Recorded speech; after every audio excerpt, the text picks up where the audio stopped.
কিরে লালপুরি, তো বাজেট কি আছে? 1000 টাকা।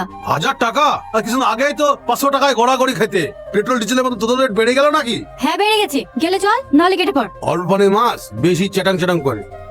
এভাবে যদি কাস্টমার ছেড়ে দিস তাহলে আমাদের চলবে কিভাবে? আমার প্রচুর টাকার দরকার। কি হলো তোমার? আজ তোর ফিরতে তো রাত হয়ে গেল। জানোই তো ফ্যাক্টরি কাজ, আমাকে মাঝে মাঝে ওভারটাইম করতে হয়। তুমি এখনো ঘুমাওনি কেন? আমার ঘুম আসছে না। বুকের ভেতরটা কেমন যেন তড়ফড় করছে। কেন ওষুধ খাওনি? ওষুধ সকালেই ফুরিয়ে গেছে, এই একটা আছে। ওষুধ পড়ে গেছে আমাকে বলতে হয় না? তাহলে আমি আসার সময় নিয়ে আসতাম। এই নয়টা খেয়ে নাও। তুমি এবার কত পারবা বলো? আজ 2 বছর হয়ে গেল বিয়ে হওয়া। কোনোদিন 10 টাকা ইনকাম করে তোমার হাতে দিতে পারি? দিন রাত কষ্ট করে যা ইনকাম করো সেটা তো আমার ওষুধ কিনতে কি ফুরিয়ে যায়। ওসব কথা বাদ দাও তো। তুমি যদি সুস্থ থাকতে তাহলে কি আমাকে এসব কাজ করতে দিতে? এই নাও ওষুধটা খেয়ে চুপচাপ শুয়ে পড়ো। আমি তোমার মাথায় হাত বুলিয়ে দিচ্ছি।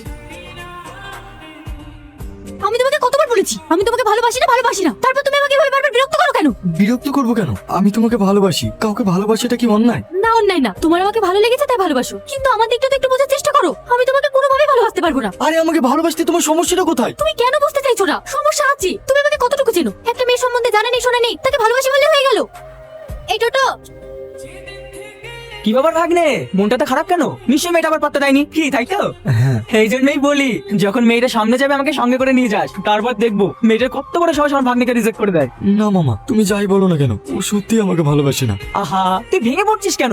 ওই মেয়েটা যদি রাজি না হয়, দরকার হলে ওর বাড়ি থেকে বোমাইয়ের সাথে কথা বলবো। তুই খালি অ্যাড্রেসটা আমাকে দি। আমি ওর ব্যাপারে তেমন কিছু জানি না মামা। ওর সঙ্গে রোজ বাস স্ট্যান্ডে দেখা হয়। ঠিক আছে, তাহলে কাল বাস স্ট্যান্ডে যাবো। কই গো, বাজারে যাবে না? হ্যাঁ যাচ্ছি। কিরে ভাগ্নে, আর কতক্ষণ দাঁড়িয়ে থাকবো? মেয়েটা কখন আসবে? এই তো মামা, সময় হয়ে গেছে, আর কিছুক্ষণের মধ্যে চলে আসবে। মামা, ওই দেখে চলে এসছি। আরে ওখানে তো 3টে মেয়ে আছে, ওদের মধ্যে কোন মেয়েটা? কালো ড্রেস পরে আছে ওই মেয়েটা। কালো ড্রেস পরা মেয়েটা? তুই ঠিক বলছিস তো? হ্যাঁ মামা, ওই মেয়েটাই। না যাবো না, চল এখান থেকে। যাবা না মানে? তোমার আবার হঠাৎ করে কি হলো? আরে মামা, আরে যেও না মামা। মামা, আরে কি হলো?